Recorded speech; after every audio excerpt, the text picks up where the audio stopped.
Akhir-akhir ini kembali muncul ke permukaan publik tentang Islamophobia yang membuat kecemasan dan berpotensi menimbulkan konflik di tengah-tengah masyarakat.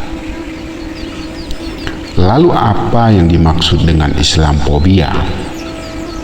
Islamophobia merupakan bentuk rasa ketakutan, kecemasan, bahkan bisa mengarah pada rasa kebencian terhadap Islam ataupun umat Islam secara umumnya yang dilakukan oleh individu maupun sekelompok orang. Apa yang menyebabkan munculnya rasa kecemasan bahkan kebencian terhadap Islam ataupun umat Islam? Ada yang berpendapat bahwa munculnya Islamophobia merupakan efek dari peristiwa pengeboman gedung WTC 11 September 2001 yang lalu di New York, yang secara kebetulan dilakukan oleh Osama bin Laden dan pengikutnya. Peristiwa yang merenggut begitu banyak nyawa tersebut membuat munculnya seruan untuk memerangi teroris dan gerakan radikal.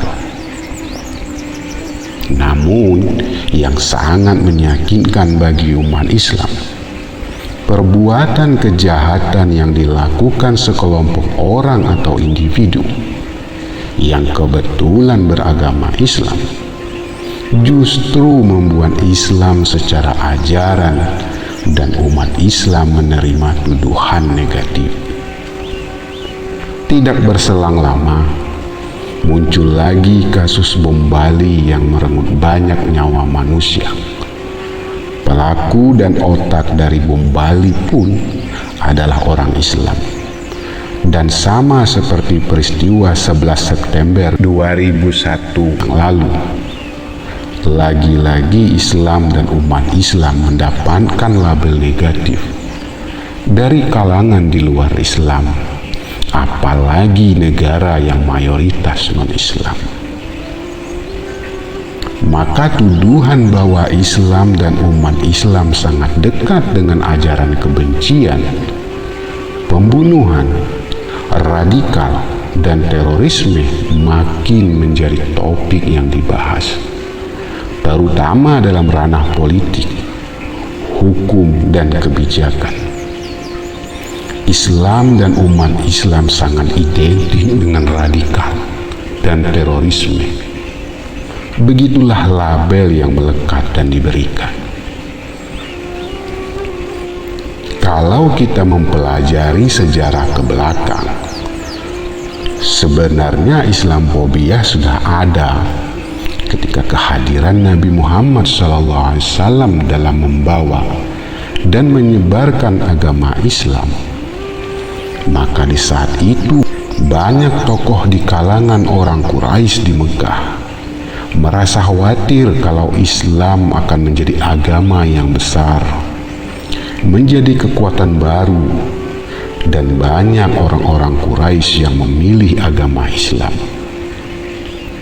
Maka agar semua itu tidak terjadi, para tokoh kalangan Quraisy mulai menentang, menghalangi penyebaran agama Islam, bahkan dengan memberikan ancaman, melakukan fitnah pada Nabi dan ajaran agama Islam.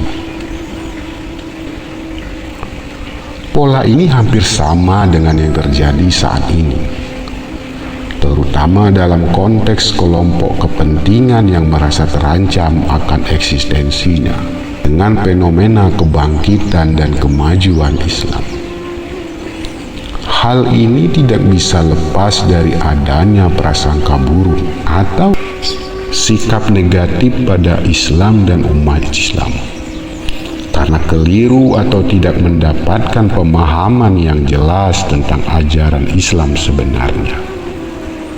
Pandangan yang tertutup terhadap Islam inilah yang bisa menimbulkan benih awal Islamophobia yang kemudian dikembangkan oknum tertentu, terutama buzzer dan priming media.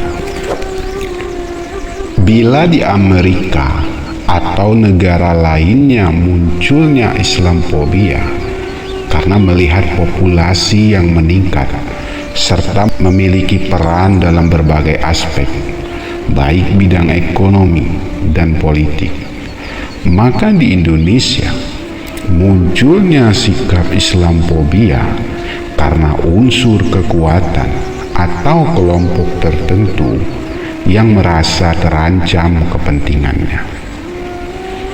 Sehingga dalam gerakannya, Islamfobia di Indonesia selalu menggunakan pola membenturkan Islam dengan nasionalisme, Islam dengan demokrasi, membuat dan menyebarkan narasi Islam dengan radikal, teroris, dan Islam ekstrim. Profesor Samsi Ali, Imam Besar Masjid New York, pernah mengatakan, Islamfobia muncul dikarenakan 4 faktor. Faktor pertama, semakin meningkatnya populasi kaum non-kulit putih dan menurunnya populasi kaum kulit putih. Sebagaimana diketahui juga, justru kaum kulit putihlah yang mendalangi peperangan di negara Islam seperti Suriah, Afghanistan, Iran, dan daerah Timur Tengah, serta adanya anggapan kalau Islam merupakan agama yang kurang terdidik dalam aspek sains dan teknologi, dan Islam adalah agama yang lemah.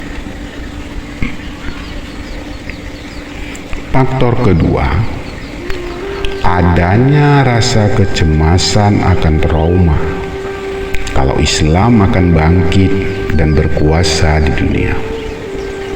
Hal ini dikarenakan masih banyak dan bertahannya sisa-sisa kejayaan Islam di masa lalu yang bisa menimbulkan kebangkitan kembali kejayaan Islam.